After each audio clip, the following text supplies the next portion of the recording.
કેન્દ્ર સરકારની આર્થિક અને શ્રમ નીતિઓના વિરોધમાં આજે દેશભરના 10 સેન્ટ્રલ ટ્રેડ યુનિયનો દ્વારા આપવામાં આવેલા રાષ્ટ્રવ્યાપી હડતાલના એલાનને સુરત સહિત સમગ્ર ગુજરાતમાં વ્યાપક પ્રતિસાદ મળ્યો છે.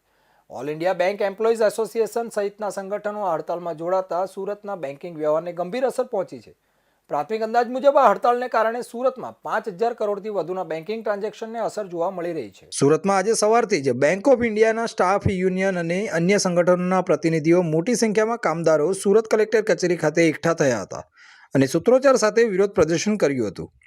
આ હડતાળમાં માત્ર બેંક કર્મચારીઓ જ નહીં પરંતુ LIC, railway, post, income tax, ST, આંગણવાડી અને આશા વર્કરો પણ જોડાયા છે. સુરતના કાપડ અને હીરા ઉદ્યોગ સાથે સંકળાયેલા કેટલાક યુનિયનોએ પણ આ લડતને ટેકો જાહેર કર્યો છે. હડતાલને કારણે રાષ્ટ્રીયકૃત બેંકોમાં કેશ ડિપોઝિટ, વિડ્રોલ અને ચેક ક્લિયરિંગ જેવી સેવાઓ સંપૂર્ણપણે ઠપ થઈ ગઈ છે. જોકે ખાનગી બેંકો અને ઓનલાઈન ડિજિટલ ટ્રાન્ઝેક્શન કાર્યરત હોવાથી સામાન્ય નાગરિકોને આંશિક રાહત મળી છે, પરંતુ સરકારી કચેરીઓ અને જાહેર ક્ષેત્રના એકમોમાં કામકાજમાં મોટી રૂકાવટ જોવા મળી રહી છે. ટ્રેડ યુનિયનના અગ્રણીઓએ ચીમકી આપી છે કે જો સરકાર તેમની માંગણીઓ પ્રત્યે સકારાત્મક અભિગમ નહીં દાખવે તો આગામી દિવસોમાં આંદોલન વધુ ઉગ્ર બનાવવામાં આવશે. આજે સેન્ટ્રલ ગવર્મેન્ટના જે નવા 4 લેબર કોડ ઇન્ટ્રોડ્યુસ થયા છે એના વિરોધ કરવા માટે અમે એકત્રિત થયા છે. અમારી એક જ ડિમાન્ડ છે કે જૂના 29 લેબર લોસ પાછા બહાલ કરવામાં આવે. લગભગ આજે અમે 12 નેશનલાઇઝ બેંક અને 4 પ્રાઇવેટ બેંક પ્લસ આંગણવાડી અને DGVCLના બધા કર્મચારીઓ હડતાલ પર છે. અમારી લગભગ 8 મહિનામાં બીજી સ્ટ્રાઇક છે. 9મી જુલાઈએ બી અમે એક સ્ટ્રાઇક પાડેલી હતી સેન્ટ્રલ ટ્રેડ યુનિયનના નેજા હેઠળ, અને આજે 12મી ફેબ્રુઆરીએ પાછી સેન્ટ્રલ ટ્રેડ યુનિયનના નેજા હેઠળ પાડી છે. હવે જો અમારી માંગણી સંતોષાય નહીં તો હજુ આના કરતાં વધુ જલદ પગલાં લેવામાં આવશે. એકચ્યુઅલી આજની જે સ્ટ્રાઇક છે એ 4 મેઇન લેબર કોડ જે સરકારે નવા ઇન્ટ્રોડ્યુસ કર્યા છે એની નાબૂદી માટે અમારી માંગણી છે. એ 4 નવા લેબર કોડ્સથી અમારા જૂના 29 લેબર કોડ્સને અસર પડે છે.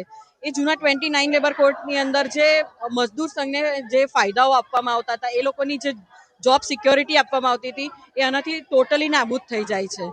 જ્યારે 4 નવા લેબર કોડની અંદર સૌથી વધારે નુકસાન સ્ત્રીઓને જઈ રહ્યું છે.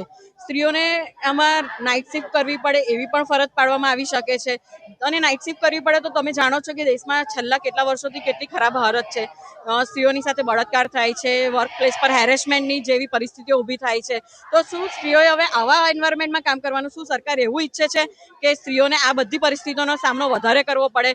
ઓલરેડી જ્યારે આ કાયદાઓ હોવા છતાં આ પરિસ્થિતિ ઊભી થાય છે, તો ત્યારે આ નવા 4 કાયદા આવશે તો સ્ત્રીઓએ કેટલું સહન કરવું પડશે? અને આ બધું પ્રોબ્લેમને કારણે શું સ્ત્રીઓ ઘરમાં બેસી જવું પડશે? એટલે આ બધી પરિસ્થિતિઓ ના સર્જાય એના માટે અમે સરકાર સામે વિરોધ દર્શાવીએ છીએ. આ આંદોલનનું મુખ્ય કારણ કેન્દ્ર સરકાર દ્વારા રદ કરવામાં આવેલા 29 જૂના મજૂર કાયદાઓ અને તેની જગ્યાએ લવાયેલા 4 નવા લેબર કોડ છે. ટ્રેડ યુનિયનોનો આરોપ છે કે આ નવા કાયદાઓ કામદાર વિરોધી છે અને તેનાથી કર્મચારીઓની નોકરીની સુરક્ષા જોખમાશે. યુનિયનના આગેવાનોનું કહેવું છે કે નવા કાયદા મુજબ મહિલાઓએ નાઇટ શિફ્ટ કરવી પડશે અને મિનિમમ વેજીસના નિયમોમાં પણ કર્મચારીઓનું શોષણ થવાની ભીતિ છે. મજૂર સંગઠનોની માંગ છે કે નવા 4 લેબર કોડ તાત્કાલિક પાછા ખેંચવામાં આવે અને જૂના કલ્યાણકારી કાયદાઓ ફરી લાગુ કરવામાં આવે.